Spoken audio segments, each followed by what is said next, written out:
우리 같이 살아요. 그때 말했어야 했다. 난 내가 따뜻한 어떤 것에 무척 목말라 하고 있다는 걸 감지한다. 쓸쓸하다.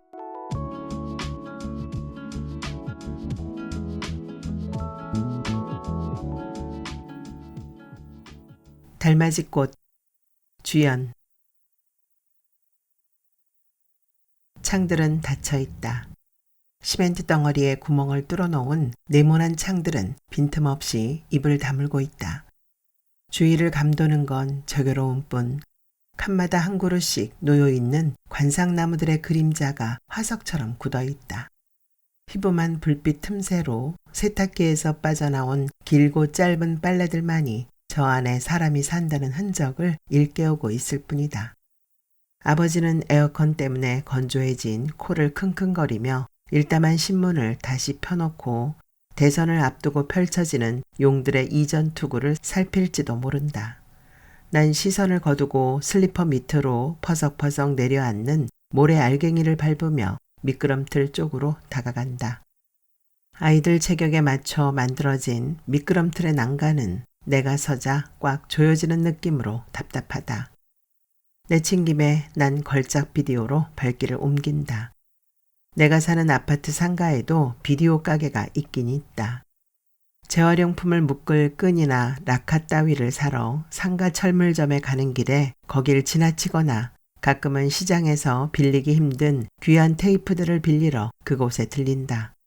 그러나 내 눈길을 먼저 잡아당기는 것은 희귀 테이프들이 아니라 미래 비디오의 주인인 절름발이 아저씨다.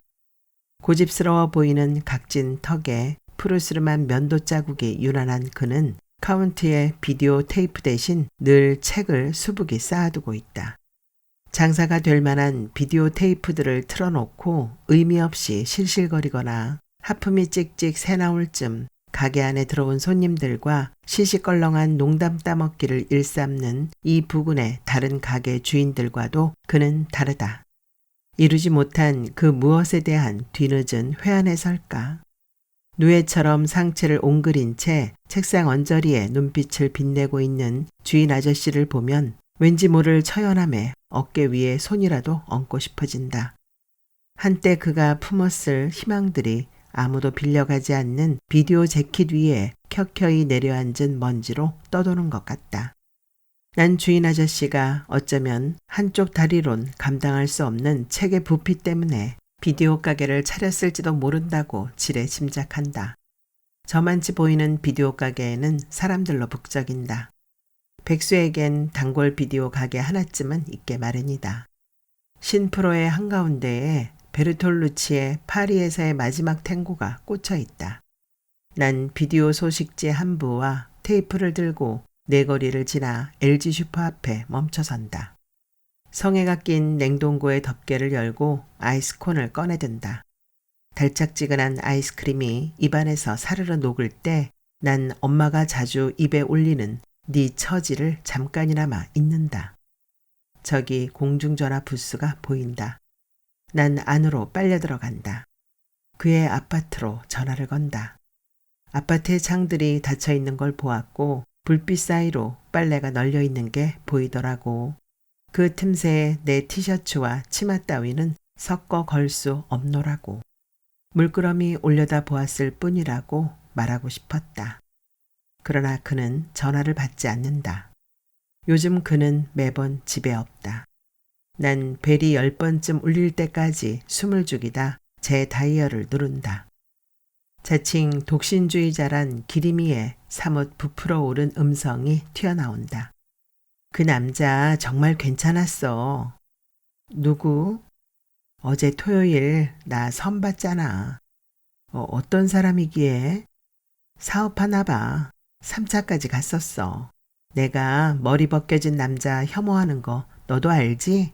근데 그게 아니었어 얘. 넌 어떠니?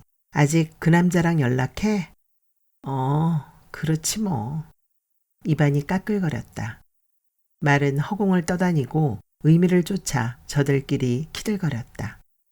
언젠가부터 혀끝에서 발음돼 나오는 말이 다른 사람의 음성처럼 이물스럽다.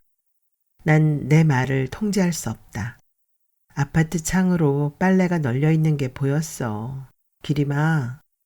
그러나 번번이 하고 싶은 말과 발음되어져 나오는 말은 상취된다. 토막토막 잘려나간 말이 혀끝에서 뱅뱅 돌았다. 유례 없이 3차까지 간 선본 남자 얘기에 다시 열을 올리는 기림이의 말을 자르고 난 전화기를 내려놓는다.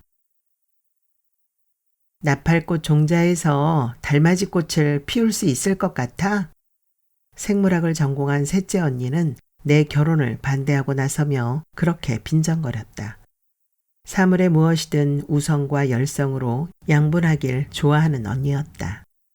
나팔꽃과 달맞이꽃은 식물학 쪽에서 보면 사촌간도 안 되는 한두의 살이 풀에 지나지 않는다. 꽃잎을 활짝 벌렸을 때 위에서 내려다보면 둥그런 타원 형태가 일면 닮아 보일 뿐 전혀 다른 종이란 걸 생물학을 전공하지 않은 나도 알고 있다. 더구나 달맞이꽃이 밤새 피웠다가 아침에 지고 나면 그제야 해 뜨기 전에 잠깐 피었다 지는 게 나팔꽃 아니던가. 난 언니의 비유가 마땅찮다고 여기면서도 어쩌면 언니의 심상에 맺혀 있는 어떤 이미지와 연관돼 있을 것이라고 판단할 뿐이었다. 하지만 그때 난 아무 말도 하지 못했다. 알전구 하나만 끼워 넣은 거실 창은 어둑하다.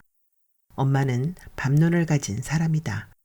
불을 꺼 컴컴한 부엌에서 내가 나무를 묻히는 모습조차 얼른 일발하지 못할 때도 엄마는 손을 더듬어 양념통 안의 내용물을 척척 뿌려댄다. 그놈의 전기세 몇 푼이나 나온다고 집안 좀 환하게 해놓고 살지.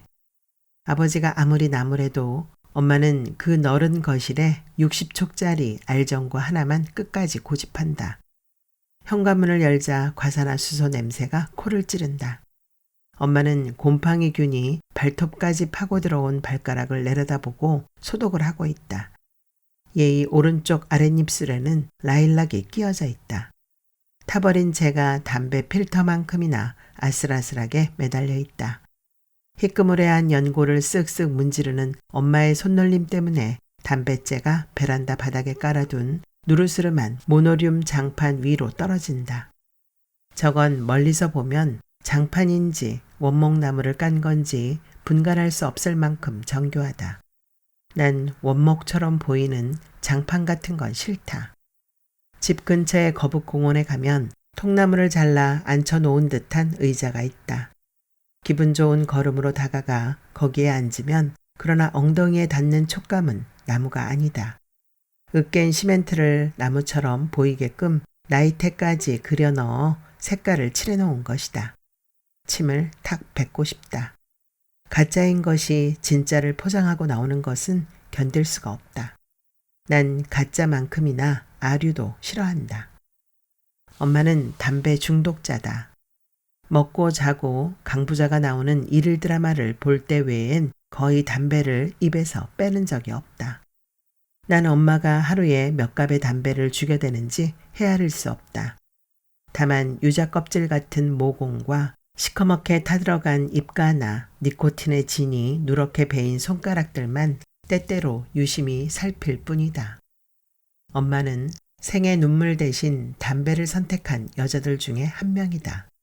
내 짐작이 맞다면 아들 못 낳는다고 할머니로부터 구박을 받았을 때나 막 시집와서 남편의 정을 느낄 겨를도 없이 아버지가 밖으로만 떠돌았을 때 백정 마누라라고 이웃들로부터 손가락질 받았을 때도 엄마는 여느 여자들처럼 한숨을 토하거나 돌아앉아 옷고름으로 눈물을 찍어대는 대신 담배를 피웠을 것이다. 하지만 어쩌면 벌건 대낮에 수십 마리의 소 돼지를 도끼로 내려 찍고도 하룻밤에 두 여자의 집을 들락거릴 수 있었던 아버지의 주체할 수 없는 뜨거운 피가 결정적으로 엄마를 쓰디쓴 담배 연기 속으로 밀어 넣었는지도 모를 일이다. 담배 한 개비에 또 불을 붙여 물고 엄마가 욕실로 들어간다. 관절염으로 부어오른 다리를 절뚝거리며 걷는 뒷모습이 일면 철양 맞다. 비디오 비전의 전원을 끄고 살그머니 송수화기를 집어든다. 그의 목소리는 잠에 취해 있다.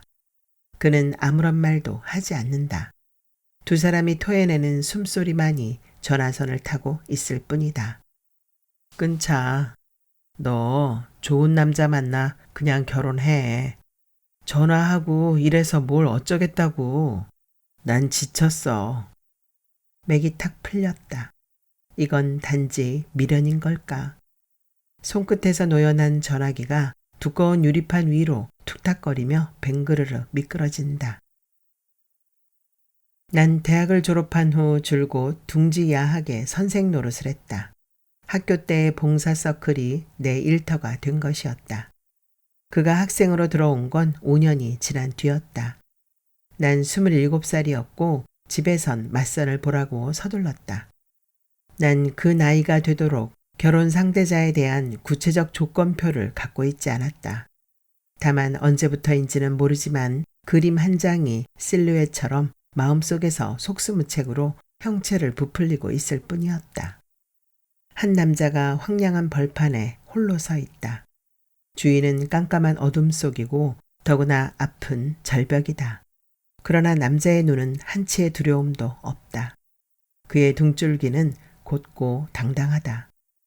그런데 그가 일어나 자기소개를 했을 때 난 내 그림 속의 주인공이 뛰쳐나와 거기 서 있는 것 같았다. 가슴 속에 너른 들판을 품고 있는 듯 보였다. 난 막노동을 하는 이강석이라고 합니다. 저기 신도시의 문화회관 신축 현장에서 일합니다. 혼자서 고입 검정을 준비하다가 관장님 소개로 여기를 알고 왔습니다. 그는 새로 반편성을 한 초등학교 학생처럼 또박또박 힘있게 자기 소개를 했다. 13명의 학생들이 박수를 쳤다. 나도 힘껏 그를 향해 박수를 보냈다. 거북공원을 지나 시립도서관 못 미쳐서 그가 일하는 공사 현장이 있다. 거기 찾아갔을 때 그는 함석을 댄 가건물을 가리켰다. 공사장에서 남은 나무 부스러기를 대충 잇대 만든 움막집이었다. 나무 판자에 스티로폼을 붙인 벽엔 옷가지와 수건 따위가 걸려 있었고 네모난 거울 옆엔 다른 칫솔과 럭키 치약이 담긴 플라스틱 바구니가 대롱거렸다. 망치와 끌, 대패, 그가 몽키스와 스패너, 파이프렌치라고 가르쳐준 연장들이 담긴 청색의 후줄근한 가방 옆엔 중학교 국정 교과서와 참고서들이 포개져 있었다. 야외용 가스레인지와 그을음이 낀 양은 냄비, 표면에 녹이 슬기 시작한 1인용 냉장고 위엔 신라면 한 박스가 덩그라니 얹혀 있었다. 울컥 눈물이 솟구쳤다. 불황아처럼 떠돈 한 남자의 피로한 생이 고스란히 느껴졌다. 그는 하루 종일 햇볕에 익은 등을 내 앞으로 수그리며 목물을 해달라고 했다. 난 찌그러진 양동이에 받쳐 있는 물을 한 바가지 퍼 그의 너른 등에 뿌린다. 그의 등은 구획 정리가 잘 된 논바닥 같았다. 난 물을 뿌리다 말고 그의 등에 내 뺨을 갖다 댄다. 그는 잠자코 있는다. 내 울음소리에 그는 몸을 일으켜 나를 안고 그가 두들겨 만든 침대 위로 눕힌다. 땅을 파서 쇠기둥을 박고 철골조를 만들고 시멘트를 부어 집안을 굳히던 문화회관 건물이 서서히 형체를 갖추어 갔다.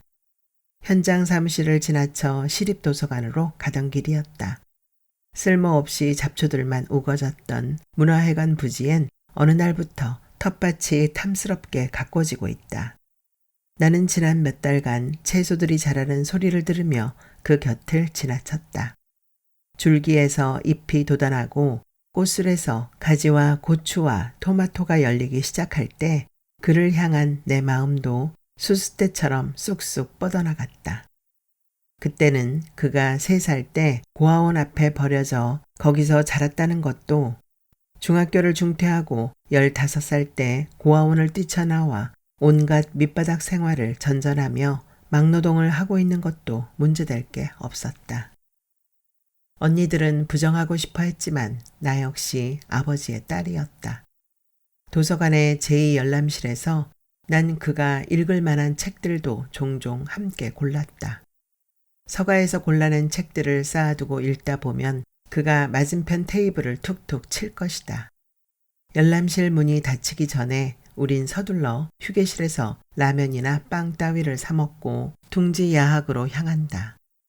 시간이 좀 남는다면 그는 나에게 눈짓을 보내고 우린 현장 사무실에서 멀지 않은 그의 움막집으로 간다.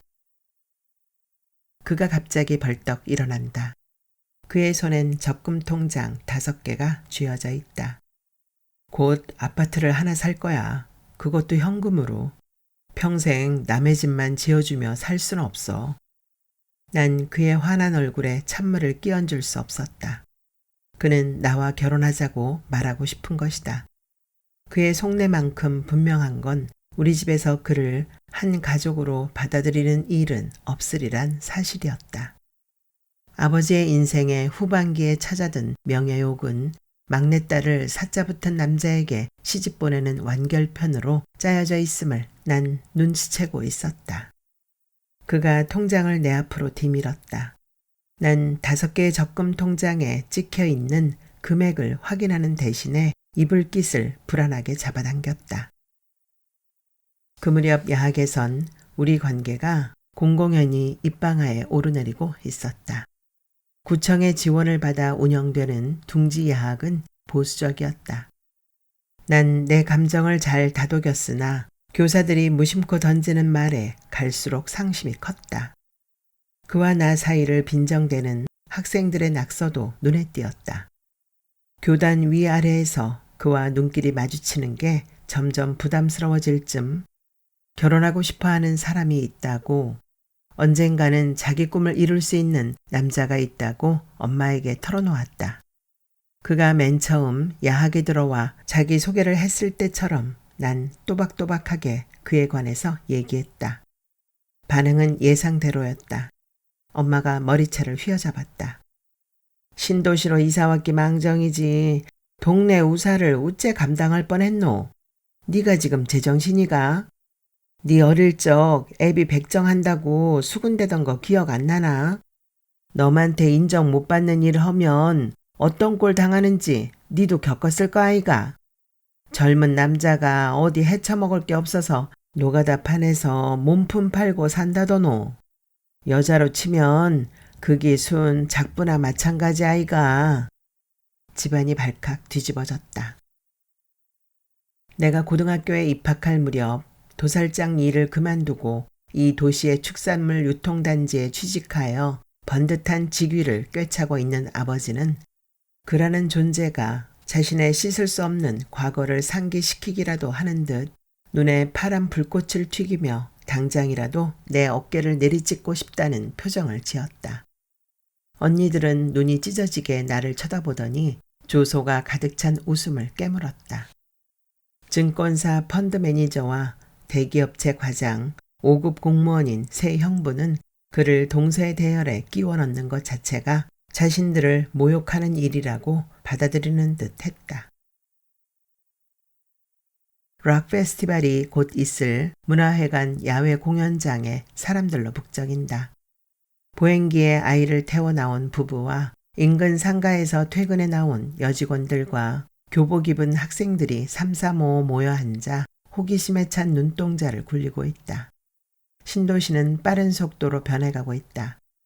5년 전에 우리 가족이 PC 외곽에 있던 기와집을 팔고 이곳으로 자리 잡을 때만 해도 주변은 아파트 공사로 한창이었다. 시내버스도 입주한 지 10여일이 지나서야 다니기 시작했다. 하지만 지금 신도시는 숲이 우거진 공원을 3곳이나 품은 K도시의 명소로 변했다. 문화회관 야외 공연장도 그중 하나다.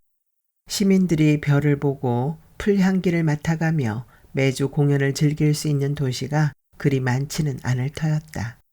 여름 벌레들이 윙윙거리며 살갗에 달라붙는다. 그는 어디로 갔는가? 이들이 노래하고 춤추는 무대 위의 돌을 손수 놓고 벽돌 방음벽을 마감한 그는 여기에 없다. 텃밭에 이제 금잔디가 곱게 깔려 있다.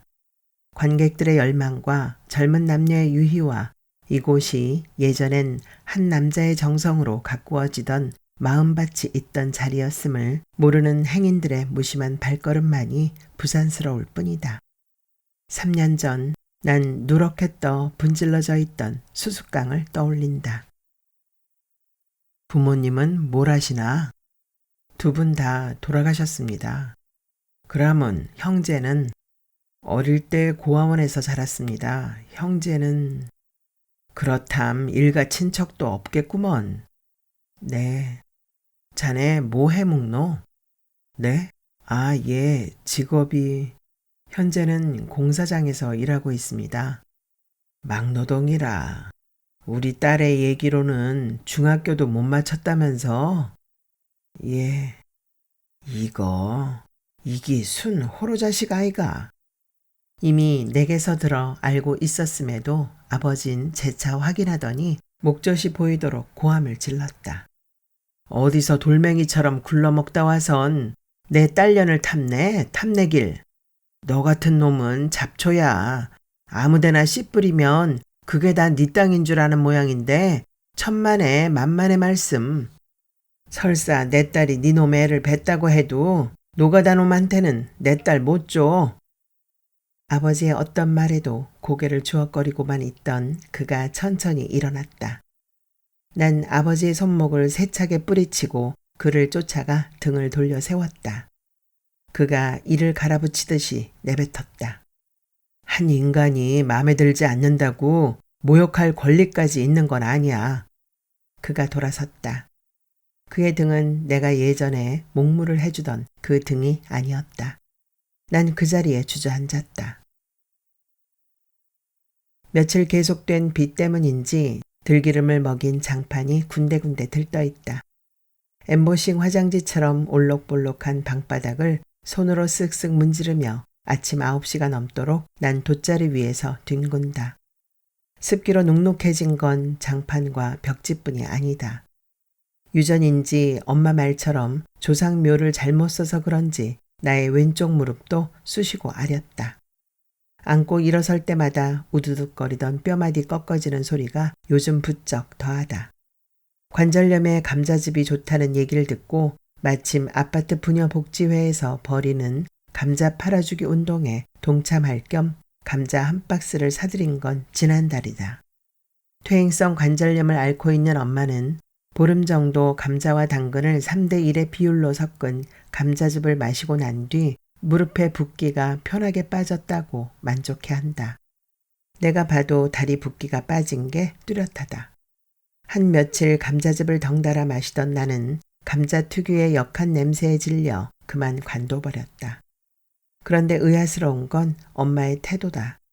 엄마로 말할 것 같으면 공인되지 않은 조약 따위에 몸을 떠맡길 사람이 아닌 것이다. 신문에 난 건강상식의 기사만 믿고 감자즙이 관절염에 특효래요 하며 은근히 떠볼 때도 난 이 중늙은이가 내 말을 고지 들으리라곤 생각하지 않았다. 감자즙을 군말 없이 마시기 시작하더니 이번 주 들어선 매일 찜질방 출입이다.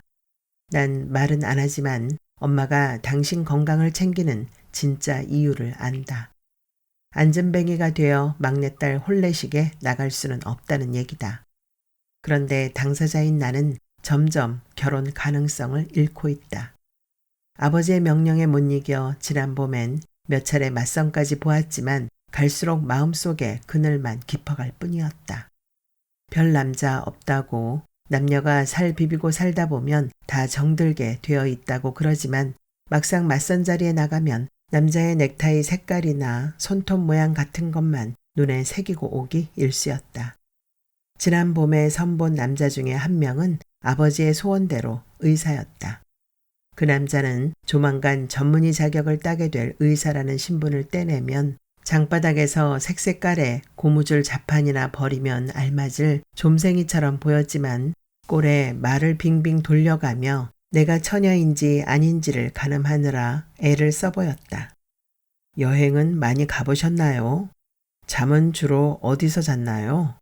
대학 때는 자취를 했나요? 직장에선 야근 같은 거 안 시킵니까? 혼기를 넘긴 여자에게 맞선 자리의 남자가 궁금해하는 건 여자의 과거였다. 그건 맞선 자리의 여자가 남자의 아파트 평수를 궁금해하는 것과 똑같은 무게를 가지는 법이었다. 그날 난 내 신체의 특정 부위에만 관심을 집중시키는 남자에게 딱 한마디만 하고 일어섰다. 네 거 단속이나 잘해, 이 자식아. 난 삼배 이불을 걷어치우고 돗자리에서 등을 뗀다. 뭔가 변화를 주어야 할 것 같다. 아무것도 아닌 채로 흘러가다 낙동강 하구에 몸을 날리고 싶지는 않을 것이다. 내달이면 또 추석이다. 이맘때면 일찌감치 부모님 집에서 나와 원룸의 전세를 들어 살고 있는 기림이가 더욱 부러워질 뿐이다. 그러나 우리 집에선 나의 독립을 허용하지 않는다. 당장 독립선언을 하기엔 나 또한 능력이 없다. 야학을 그만두며 해약한 적금이 바닥나기 직전이다. 그러니 생활을 긴축 운영할 수밖에 없다. 일주일에 2-3권씩 읽는 책은 특별한 경우가 아니면 시립도서관에서 빌려오고 가끔 시내에 나갈 때는 백화점 셔틀버스를 이용하며 냉장고 안을 먹을 것들로 채우는 일은 전적으로 엄마 몫이다. 훌쩍 어딘가로 여행을 떠날 수 있을 정도의 경비는 선배 언니가 운영하는 레스토랑에서 아르바이트를 하며 충당하고 있다. 그가 17평짜리 아파트를 사서 고아원이 있는 인근 대도시로 떠난 뒤 야학도 그만두고 집에서 어슬렁거리던 난 카페나 레스토랑으로 무작정 기어들곤 했다. 환부의 새살이 돋는 것처럼 상처도 스스로의 복원력을 가지는 거라고 믿으며 글을 보냈었다. 문화회관의 완공을 앞두고 있었으므로 그의 움막집도 텃밭도 이제 사라질 터였다. 그와 나눈 사랑도. 그럴 수 있다면 추억의 한 장으로 쓸려가길 바랬다. 그가 우리 가족들로부터 받는 수모가 나 자신을 견딜 수 없게 만들었다. 그리고 두려웠다. 붉은 블록을 지고 나르는 한 늙은이의 눈길과 마주쳤을 때였다. 도서관에서 나와 신호를 기다리고 있던 중이었다. 예수는 넘어 보이던 작고 야윈 노인네는 낯술의 검은 얼굴이 타들어가고 있었다. 나와 부딪힌 그의 눈동자엔 젊은 시절의 방탕과 노년의 비굴함이 뒤섞여 있었다. 때꾸기 전 흰 수건을 바지 허리끈에 꿰차고 낑낑거리며 보도블럭을 나르는 노인네의 굽은 등이 마치 그의 미래처럼 여겨졌다. 일하는 인부들을 처음 본 건 아니었다. 그를 만난 이후 공사 현장을 지나치면 그의 생각으로 마음이 싸해지곤 했다. 땀과 한두 잔의 알코올과 니코틴과 체열이 뿜어내는 냄새가 뒤섞인 인부들이 길바닥에 아무렇게나 주저앉아 음료수 따위를 들이키는 모습 위로 늘 그의 얼굴이 중첩됐었다. 살기 위해 벼랑 끝에 내몰린 약하디 약한 사람들처럼 보였다. 아무리 제 손으로 일구는 노동의 소중함을 찬미하는 사람일지라도 공사 현장의 소음과 먼지와 재해 위험 속에서 인간 매미들처럼 달라붙어 땀 흘리는 인부들을 보면 자기 생각을 수정하지 않을 수 없을 것이었다. 늙은 인부를 보자 주체할 수 없는 두려움이 몰려왔다. 부실공사의 원인이 뭔지 아니? 그건 공사를 하는 사람들이 부실하기 때문이야. 언젠가 그의 말이 내 귀를 어지럽혔다. 에티오피아 난민들이 따로 없어. 우린 최후의 포로들이야. 그의 자주 섞인 웃음소리가 울려 퍼졌다. 난 흘러내리는 눈물을 손등으로 훔치며 푸른 신호가 들어온 횡단보도를 뒤늦게 허겁지겁 뛰어갔다. 적금 통장 5개를 펼쳐 보이며 득이 만만하던 그의 얼굴이 늙은 인부의 모습 위로 얼룩져 왔다. 난 그 순간 언니들이 꼬집었던 현실과 정면으로 맞닥뜨린 기분이었다. 바로 이 사람이야. 똑바로 봐. 네가 결혼하려고 하는 남자는 결국 이렇게 늙어갈 거야. 연고도 학벌도 기술도 없이 이 거미줄처럼 얽혀있는 사회에서 뿌리를 내릴 수 있을 것 같아? 남들 가진 거 다 갖추고 오징어 다리에 흙반처럼 달라붙어도 비집고 들어가기가 벅찬 세상살이야. 넌 왜 그렇게 아둔하니? 그렇게 현실 감각이 없어? 연 600%의 보너스가 지급되는 회사를 집어치우고 야학인가 뭔가에 들어갈 때부터 알아보긴 했지만 결혼은 직장 선택과는 또 달라. 난 그날 처음으로 그의 직업을 입에 올렸다. 어쩌면 내 속에서 금지구역처럼 자리 잡고 있던 말이었는지도 모른다. 그날 그의 등은 더 이상 당당해 보이지 않았다. 그 역시 벼랑 끝에 내몰린 한 인간인 뿐이었다. 그의 노동이 한없이 소모적으로 느껴졌다. 그는 가만히 서 있기만 했다. 그리고 나지막이 말했다. 솔직하게 말해줘서 고마워. 흉엄을 없이 지내던 사람이 갑자기 예의를 갖출 때의 섬뜩함을 난 느꼈다. 적을 향하던 창끝이 사분오열하며 내부로 그 방향을 틀듯이 서로를 핥히고 물어뜯던 날들이었다. 내 방 베란다에서 내려다 보이는 백꽃 유치원의 담장에 수세미 꽃이 노랗게 피던 무렵이었다. 급기야 부모님은 야학 일을 그만두게 조처했고 외출 금지령을 내렸다. 난 장대비가 쏟아지던 날 움막집에 혼자 앉아 연장을 매만지고 있을 그를 생각하며 종일 눈물을 흘렸다. 그러나 그 눈물이 빗줄기에 가려진 흐린 시야만큼이나 암담한 내 마음을 씻어내리지는 못했다. 걸작 비디오 옆에는 명작 서점이 있다. 그곳엔 명작이 없다. 난 쉼보르스카의 시집과 화장실 낙서 수준을 못 벗어난 시집이 똑같은 4,500원의 정가를 달고 있는 게 의아스럽다. 책은 왜 다른 장르와 달리 작가가 누구냐에 따라 값이 매겨지지 않고 인쇄한 종이나 페이지 수에 따라 값이 결정되는지 모를 일이었다. 내 거리에 오밀조밀 들어선 상가들은 이제 하나둘 셔터를 내리기 시작한다. 내 거리는 이제 완연한 정적에 휩싸인다. 버스가 끊긴 내 거리에서 난 푸른 신호를 기다리며 서 있는다. 나는 생이 경고하는 최초의 빨간 신호를 제대로 감지해내지 못했다. 혀가 꼬여들기 시작한 건 그때부터다. 소리 나는 대로 입모양을 만들어 죽은 신경들을 불러 일으키지만 발음은 예전 같지 않다. 우리 같이 살아요. 그때 말했어야 했다. 기림이의 갑작스런 결혼은 나를 더욱 심연 속으로 몰아넣는다. 끝물 수박이 비싼 값에 팔릴 쯤 그녀는 결국 면사포를 썼다. 만난 지 보름 만에 초스피드 결혼 발표에 내가 놀라자 부자유 속에서 누리는 자유가 진짜라며 애매하게 웃어넘겼다. 하지만 간절하지 않으면 극적인 반전도 없는 법이다. 장편 소설의 한 장을 넘기듯 기림이의 인생도 그녀의 표현처럼 자본가인 대머리 남자를 만나 새로운 장으로 펼쳐지리라. 푸른 신호등이 반짝거린다. 난 쉼보르스카에 모래알갱이가 있는 풍경을 가슴팍에 꼭 끼고 천천히 횡단보도 위를 걸어간다. 서점에서 21세기 유망 직종을 안내하는 책자를 만지작거리다가 진열대에서 그만 시집을 집어들고 말았다. 난 내가 따뜻한 어떤 것에 무척 목말라 하고 있다는 걸 감지한다. 쓸쓸하다. 그의 목소리가 듣고 싶다. 아니, 아직 늦지 않았다. 그에게 말해야 한다. 난 빨간 신호로 바뀐 횡단보도의 마지막 눈금을 밟으며 재빨리 공중전화 부스 쪽으로 다가간다. 그는 들어오지 않았다. 난 어쩌면 그가 집에 있으면서 전화를 받지 않는지도 모른다고 이제야 생각한다. 벨이 7번 울릴 때까지 연거푸 3번을 버튼을 찍다 난 전화기를 내려놓는다. 뒤에 내 또래쯤으로 보이는 여자 한 명이 지갑을 바투지고 서 있다. 난 그 여자의 뒤로 간다. 여자는 어딘가에 비밀 전화라도 하는지 수화기를 입에 바싹 붙여 소곤거리듯 말하고 있다. 여자의 행색은 밤 10시가 넘은 시간에 아파트 주부가 하고 있을 치장은 아닌 것 같았다. 그 여자는 결국 눈물을 훔치며 내 뒤로 사라진다. 난 다시 그의 아파트로 전화를 건다.